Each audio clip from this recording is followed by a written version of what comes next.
Ethan sat at his kitchen table, watching his sister stir her coffee. She was talking about work, something about a difficult client, but her hand kept circling the spoon around and around without ever stopping. He realized, with a sharp jolt, that she hadn't taken a sip. "Jess," he said, half laughing, "you're going to dissolve the mug if you keep that up." She froze mid-motion. The spoon hovered above the liquid, perfectly still. For a moment, too long a moment, she didn't blink. Then she smiled, wide, precise, almost rehearsed. "You're funny," she said, and took a sip. Ethan stared at her. It wasn't the words that unsettled him. It was the way she said them. Exactly the same way his co-worker Daniel had told him yesterday, after he'd made a dumb joke about the copy machine.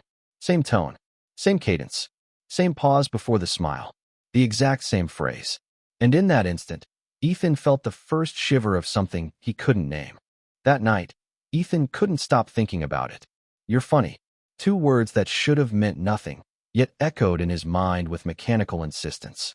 At work the next day, Daniel leaned over his cubicle wall and pointed at Ethan's half-eaten sandwich. "You always eat so fast," he said with a smirk. Ethan, still distracted, muttered, "Guess I'm just hungry." Daniel paused, then gave that same wide, precise smile. "You're funny."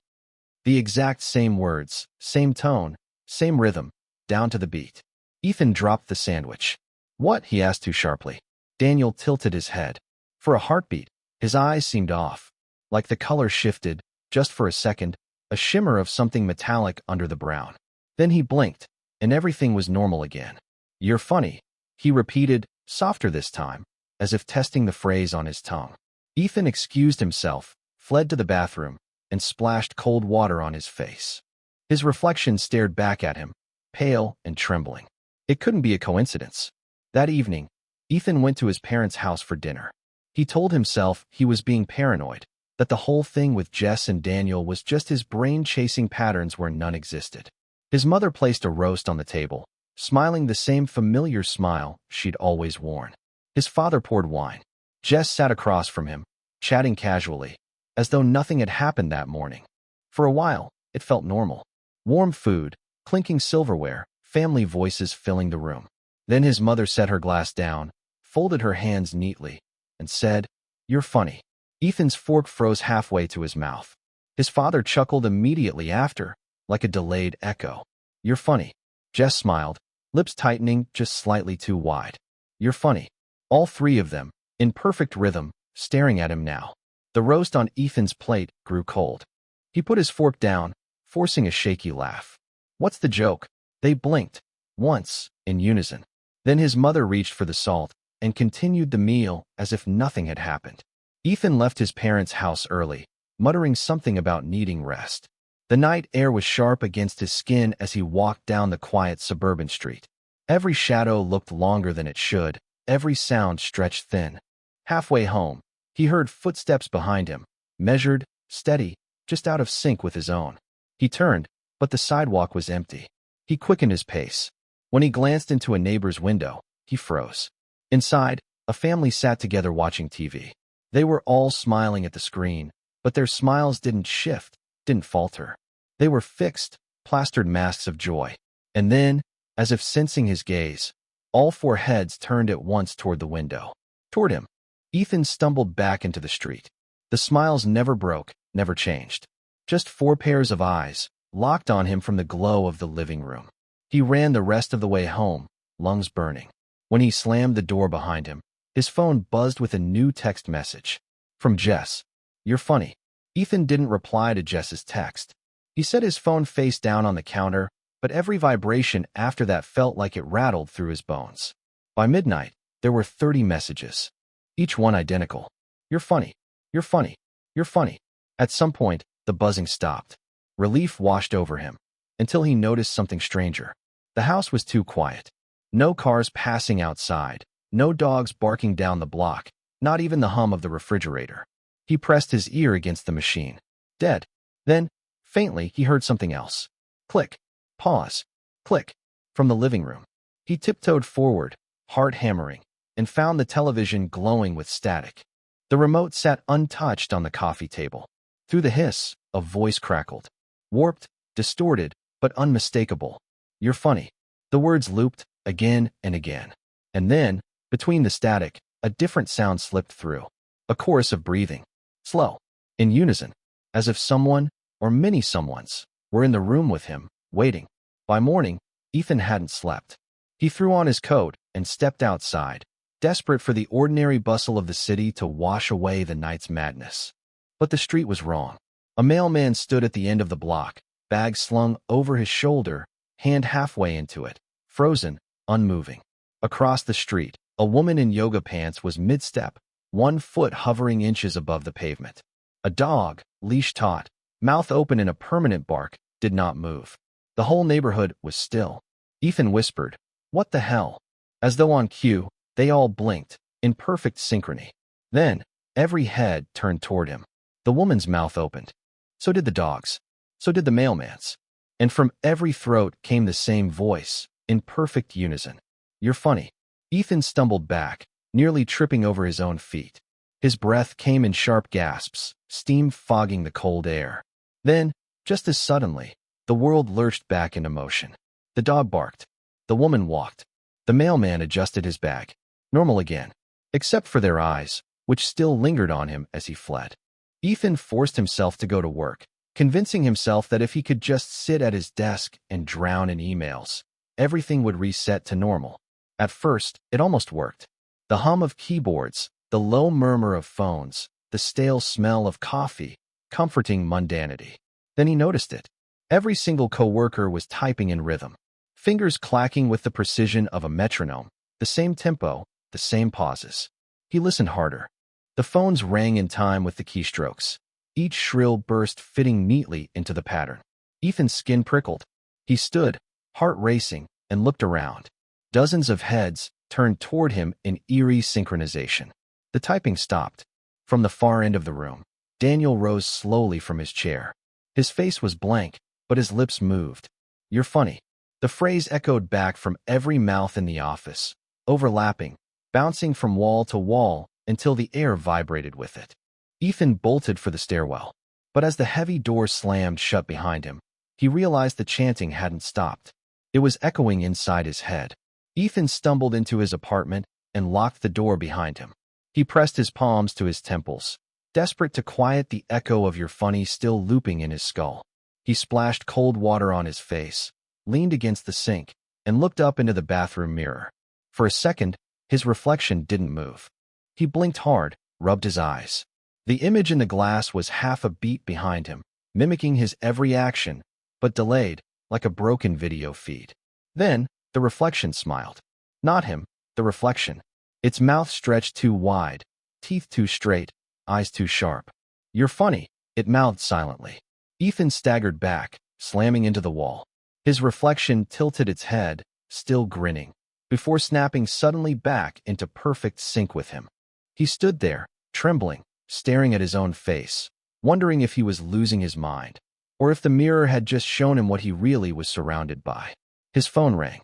The sharp sound nearly sent Ethan through the ceiling. The screen lit up with a familiar name, Mom. He hesitated, then answered. "Hello." Silence. "Mom." His voice cracked. Then came the breathing, slow, heavy, synchronized, like multiple lungs moving as one. Finally, her voice slid through the line. "Ethan." Relief flooded him for a heartbeat. "Mom, something's wrong. People are." "You're funny," she interrupted. The line crackled. A chorus of voices layered behind hers, all whispering the same words. Not in unison this time, but overlapping, building, as though thousands were pressing their mouths against the receiver. "You're funny. You're funny. You're funny." Ethan hurled the phone across the room. The screen shattered against the wall, the call disconnecting. But the whispers didn't stop. They were coming from inside the broken phone, buzzing through its cracked speaker, low and insectal. And beneath the chanting, for the first time, he heard something else. Laughter. Thin. Metallic. Wrong. Ethan couldn't take it anymore. The whispers, the glitches, the way the world kept slipping. If anyone could explain, if anyone should explain, it was Jess. He drove across town, hands shaking on the wheel, convinced he'd crash every time headlights flickered in his mirrors. When he reached her apartment, he hesitated at the door. The hall was too still. He could hear the faint hum of fluorescent lights, but nothing else. No TVs, no footsteps, no life. He knocked once, twice. The door opened immediately, like she had been waiting. Jess stood there, smiling that same wide, precise smile. "You're funny," she said. "Stop it." Ethan snapped, pushing past her into the apartment. "Just stop. What the hell is going on with everyone? Why are you all?" She tilted her head, blinking once, slowly. Then she spoke, but not in her voice. It was deeper, layered, mechanical. "You see too much." The sound vibrated through the walls, rattled the floor. Jess's lips moved, but her eyes stayed fixed, unblinking, glassy. Ethan stumbled back toward the door. Jess smiled wider, too wide, her teeth sharp in the dim light. "You should not have noticed." Ethan's back hit the doorframe. His legs felt like concrete, his throat raw from shallow, ragged breaths. Jess, or whatever wore Jess's shape, took a single step toward him. Her movement was too smooth, like she'd been lifted on invisible strings. "You should not have noticed," the layered voice repeated, vibrating through his bones. Ethan shook his head. "You're not her. You're not." Then her cheek twitched. Just a tiny spasm. But the skin around her jaw rippled, like fabric tugged too tight. And for an instant, Ethan saw it. Something glistening beneath. Not bone. Not muscle. Something metallic. Segmented. Alive. Jess tilted her head further, and the skin along her temple slid, just a fraction, as if it didn't quite fit anymore. She quickly adjusted it with 2 fingers, smoothing it back into place, her smile never breaking. "Don't be afraid," she said, voice switching back to Jess's perfect cadence. "Everything is normal." But the words were broken, like an old recording. Normal, normal, normal, echoing 3 times before cutting off. Ethan bolted into the hall, sprinting blindly, hearing her footsteps behind him. Too heavy, too even, until they stopped all at once. And in the silence, he realized she wasn't chasing. She was watching. Ethan drove until the streets thinned into highways, and the highways emptied into back roads. His only thought, get out, get far away. He pulled into a small gas station at the edge of nowhere. The fluorescent lights buzzed overhead, casting a sickly glow. Inside, the shelves were stocked but dust-covered, as though no one had touched them in years. A clerk stood behind the counter, staring at nothing. 20 on pump 3, Ethan muttered, sliding a bill across. The clerk didn't move, didn't blink. Then, with jerky precision, he raised his hand, placed it flat against the counter, and spoke in a monotone. "You're funny." Ethan's stomach dropped. He grabbed the bill back, stumbled outside, and nearly collided with a woman filling her car. She turned to him with the exact same glassy smile. "You're funny." The man at the next pump, same words. From inside the convenience store, the clerk's voice rose louder. "You're funny." The chorus spread, echoing off the walls, bouncing across the asphalt. Every figure, customers, passers-by, people who hadn't even been there a moment before, turned their heads toward him. Dozens of voices, speaking in perfect rhythm. "You're funny. You're funny. You're funny." Ethan leapt into his car and peeled away, tires screaming against the pavement, the chant following him into the night. Ethan drove for hours, or at least, it felt like hours. The highway stretched on endlessly, no signs, no exits, no other cars. Just the same cracked asphalt vanishing into the dark horizon. His gas gauge hadn't moved. His phone, dead since he left Jess's, sat silent on the seat beside him. Still, every so often, the cracked speaker hissed faintly. "You're funny." He turned up the radio just to drown it out. Static. Nothing but static. Until, between the fuzz, a voice bled through. "Keep going. Keep going. Keep going." The words repeated, soft and insistent, like a command. Ethan gripped the wheel tighter. His eyelids were heavy, his knuckles white. He couldn't even tell if he was still moving forward or just spinning in place. Then, in the rearview mirror, he saw headlights. Relief, someone else, finally. But as the lights grew closer, he noticed they weren't swaying like normal headlights. They were perfectly aligned, perfectly steady, 2 bright circles burning into him. And they were gaining fast. Ethan floored the accelerator. But no matter how hard the car roared, the lights closed in, impossibly smooth, until they filled the mirror. Then, darkness. When he blinked, the road was gone. He was parked on a side street in his own neighborhood, right outside Jess's apartment. Ethan sat in the car, gripping the wheel until his fingers ached. He didn't remember turning, didn't remember slowing down, didn't remember pulling up to the curb.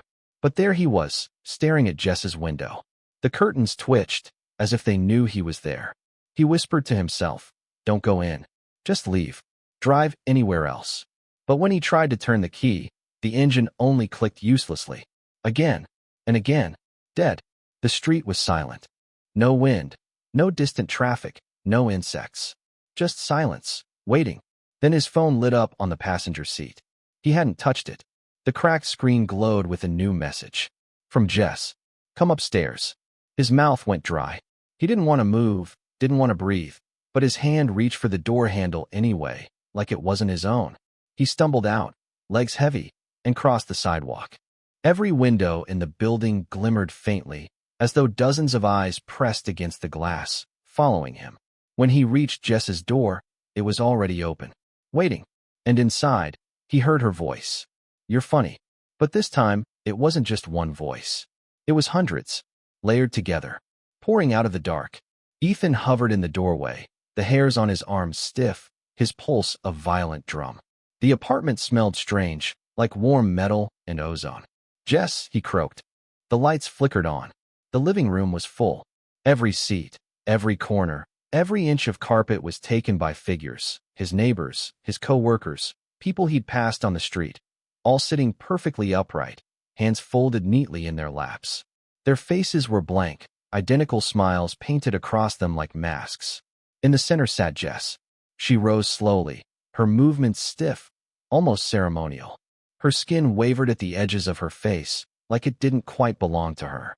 "Ethan," she said, her voice echoing with 1,000 others behind it. "You tried to run." The chorus followed, dozens of mouths opening at once, repeating in flawless unison. "You tried to run." Ethan staggered back. His heel caught the doorframe, but he couldn't move farther. His body was locked, paralyzed by something unseen. Jess stepped closer, smiling too wide. "You're not supposed to see," she whispered. And the room of voices whispered with her. "You're not supposed to see." Ethan's body refused to obey him. His arms hung limp, his legs rooted to the carpet as Jess's smile loomed closer. All around, the others began to move. Not naturally, not like people. Their heads tilted in perfect unison, their spines bending in sharp, mechanical angles. Their mouths opened, wider and wider, until the chorus spilled out of them like static.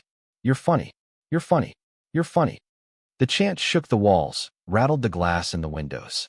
Jess raised a hand, and the voices silenced instantly. Her skin peeled slightly at the edges of her jaw as she spoke in that layered voice. "Do not resist. This is how it begins." The figures around the room leaned forward in unison, extending their hands, not reaching for him, but toward the air itself. And the air shifted. The room seemed to ripple, the corners bending, the walls stretching farther away.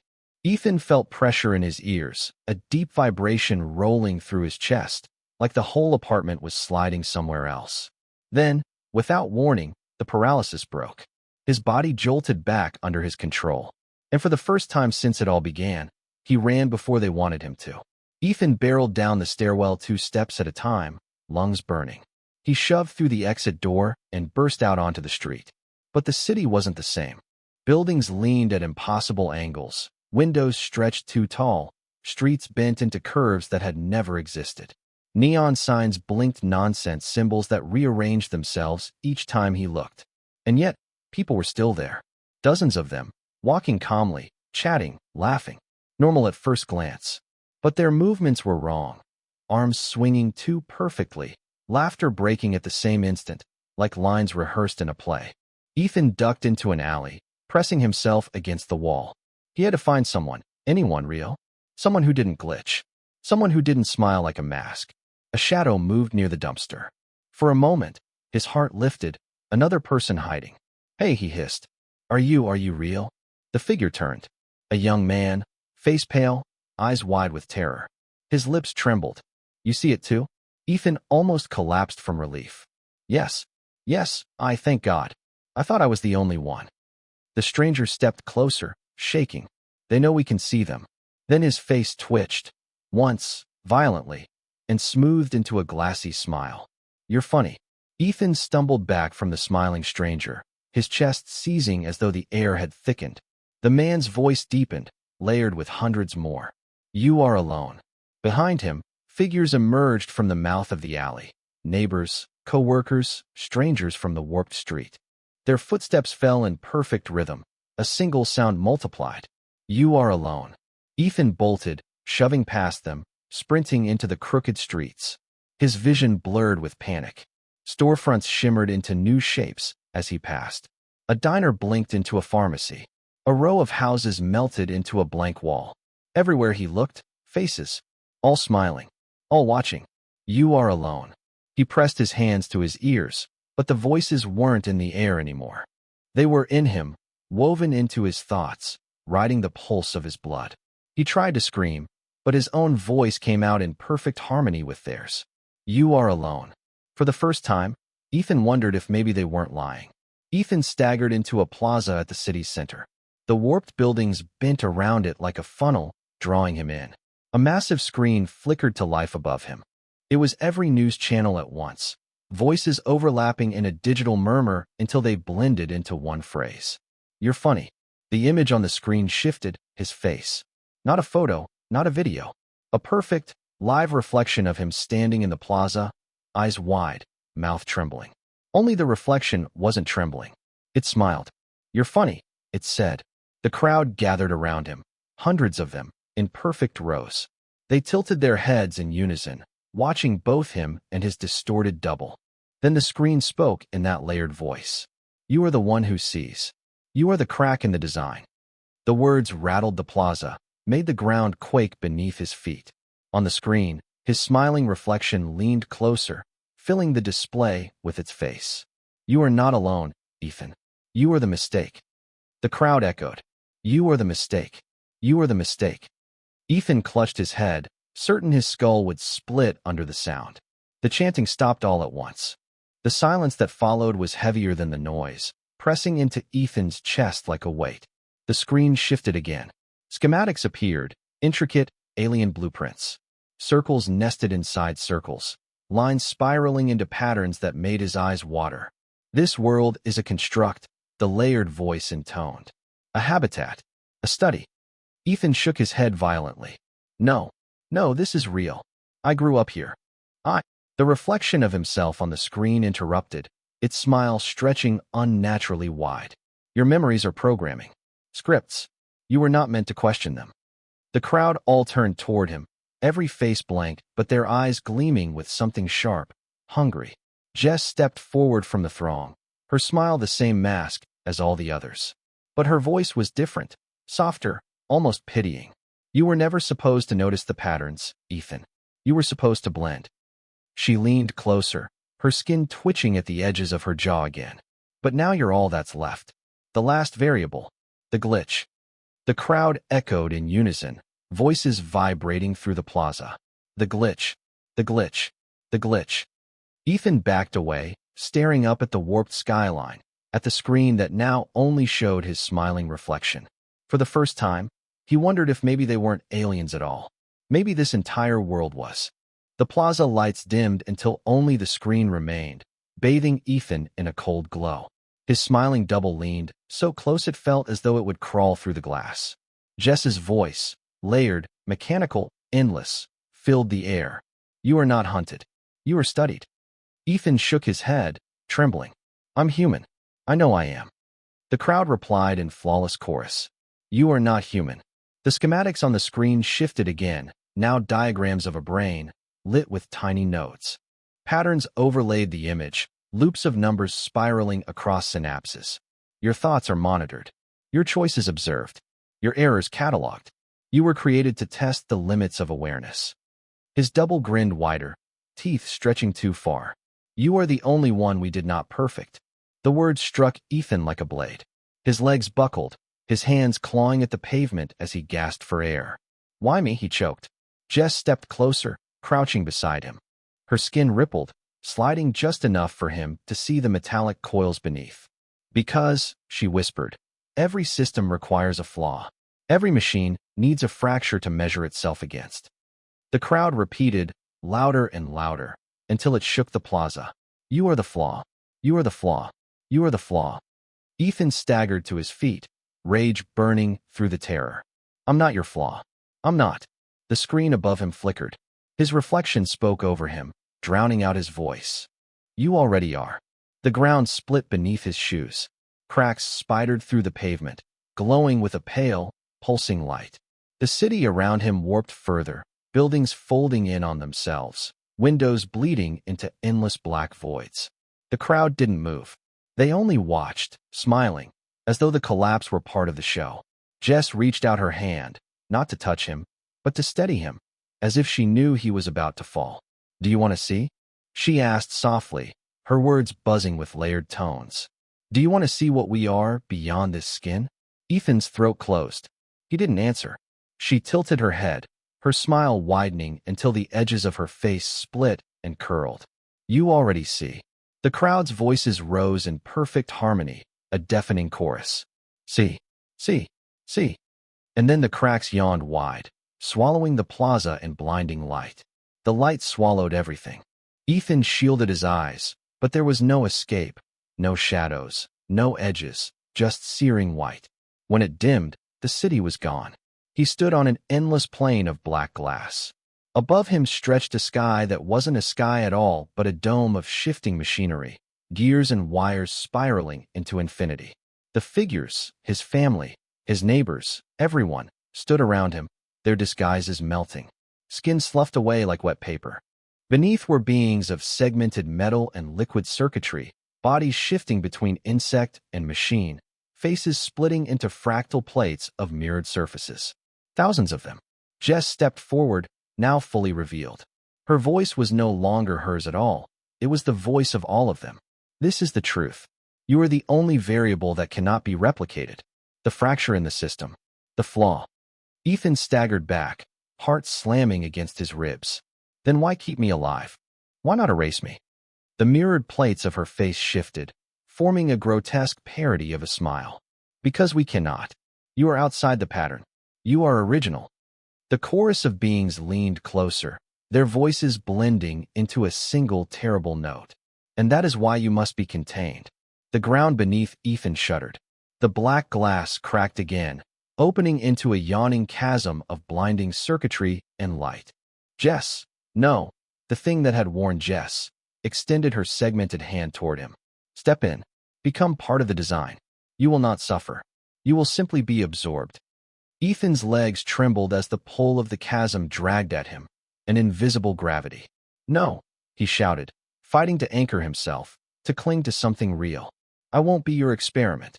The beings shifted around him, their mirrored faces warping into grotesque reflections of his own panicked expression. Their voices struck together like a hammer on iron. You cannot fight what you are.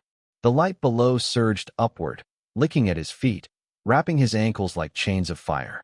He screamed, clawing at the glass surface, but it melted beneath his hands, soft and pliant as wax. Jess tilted her head. You were born to be contained. You are the anomaly we will perfect. And then the pull became irresistible. Ethan's body was yanked toward the chasm, the beings closing in to watch as their last flaw was swallowed. He felt his body tearing at the seams, his mind stretching into pieces, until one final thought stabbed through the horror. What if they're wrong? And with that, he fell. Ethan plunged into the light, expecting pain, expecting erasure. Instead, he opened his eyes. He was back in his kitchen. Morning sunlight spilled across the counter. A half-eaten bowl of cereal sat before him. Jess sat at the table, smiling gently. His phone buzzed with an incoming text. The world looked normal. For a heartbeat, relief washed over him. Maybe it had been a nightmare. Maybe none of it.